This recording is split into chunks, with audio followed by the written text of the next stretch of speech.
What's up, everybody? Welcome to Podcast Now Plus. I'm Alex, and in this video, I want to talk about the Xbox Series X impressions that came out yesterday. Now, I know there's going to be people on both sides of the aisle, I guess, and not even a political way, but in this way, actually the console war way, right?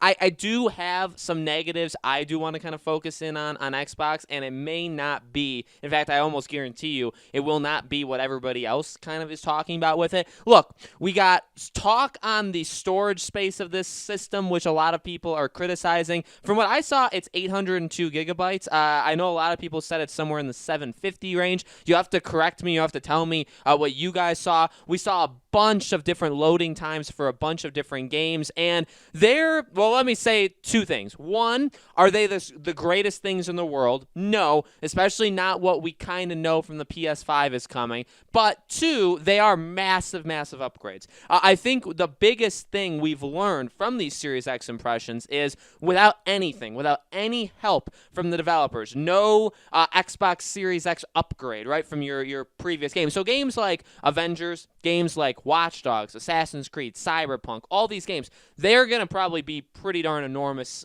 like on next gen, simply because they'll have that upgrade, which means that you're getting the next gen version. It's not even just backwards compatible, which again, what we saw here is backwards compatibility is really solid. You know what I mean? It works really, really well with the system. We got to see it a little bit more. We got to hear the sound. I'm honestly not against at all how it looks. I think it looks very, very solid. I know I saw Ryan McCaffrey talk about how he doesn't like the sound, how it sounds like all the Xbox. He wanted it to be a bit different. I get that. I like the sound. I think it is a kind of something that you think of when you think of Xbox. Same thing with like PlayStation, why I wouldn't want PlayStation to just randomly have a different kind of boot up thing. Now I get it when like the system boots up, it's different. In terms of time of when the system turns on, that to me, I don't know where I have my headspace at. I believe it's around like 12 to 15 seconds from when you push it. If it's completely off, if the system's completely off, you turn it on. I think it's around 12 seconds from when it pops up. That's really good. It's not like perfect, but at the same time, I really don't know what I expect from, you know what I mean? And that's kind of the thing that I will, this is, by the way, surprising, right? Because I'm mainly a PlayStation guy. At least you guys maybe know me as one or call me one. But when I see these backwards compatible things, okay, when I see the loading times and people are saying that's it, that's the loading time, again, some of them are not actually all that great, but there's no doubt that they do make big differences. That literally, again, without any help from the developer, if you play a game just backwards compatible, you play an Xbox One game, one of your Xbox One, family of consoles, you play one of those games on the Series X, you are getting a massively better product, okay? Actually, they didn't do anything on the Series S, which is interesting because the Series S is also pretty darn close to the power of the Series X. It just, I believe, a couple things like with 4K and stuff like that. There's not a lot of differences between the Series S and the Series X just in general. So, honestly, again, I am kind of impressed with everything I saw. While the loading times aren't the greatest, they're fine. The quick resume is really awesome. The system looks sleek. The menu is very, very similar to what we already have, but it is different, and we did get to see that a little bit.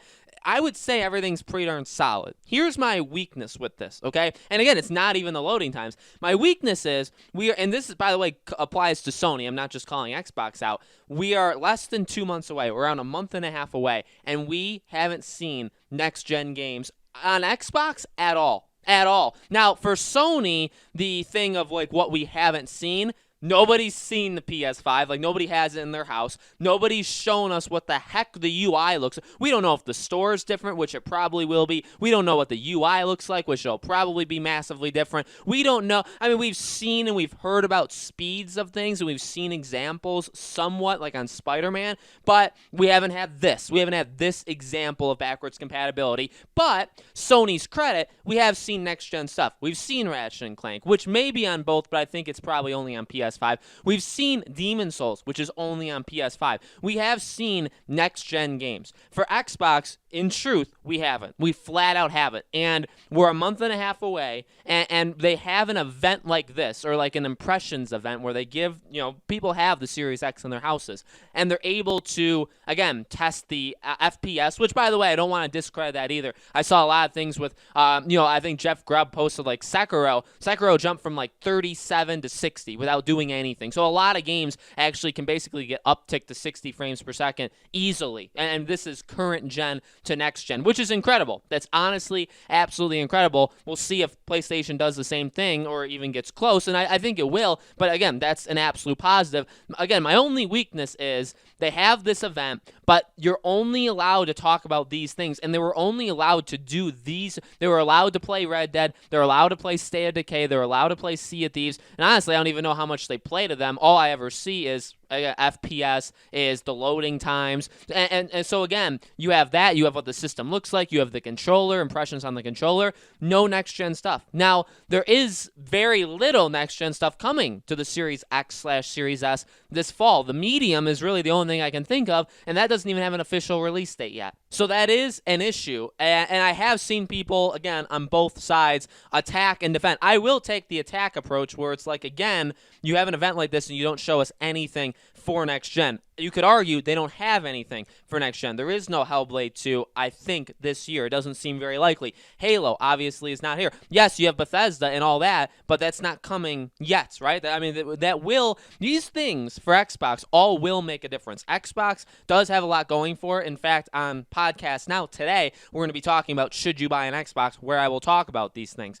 So they will make an impact, just maybe not right away. So I've seen people take that approach. I feel like I want to take that approach because you know me, it's not because I hate Xbox, it's not because I hate Microsoft, it's because I always stand on I need games for the next gen console. Okay, that's always been where I stand. It's always where I will. Okay, now again, I've seen people defending them where it's like, well, look, bottom line is you're gonna be playing a lot of backwards compatible games. I mean, they're just flat out, you will. Even with the next gen games coming, you're still probably gonna play a lot of games that you were playing on your PlayStation or on your Xbox. So to have an event like this, or to kind of, again, like focus on the strengths of the Series X, I mean, it is important. At the end of the day, I understand that. Again, I mean, and do I even agree with it? I think it'll end up happening. I think they're telling the truth in terms of like what's going on. I don't necessarily have to agree with the approach, but I 100% understand it, where even if you think about PlayStation, like for me, I'm getting it for Miles, but Miles I can play on PS4. I'm getting it for Demon's Souls. Demon's Souls is the only PS5 game that I'm getting at launch. So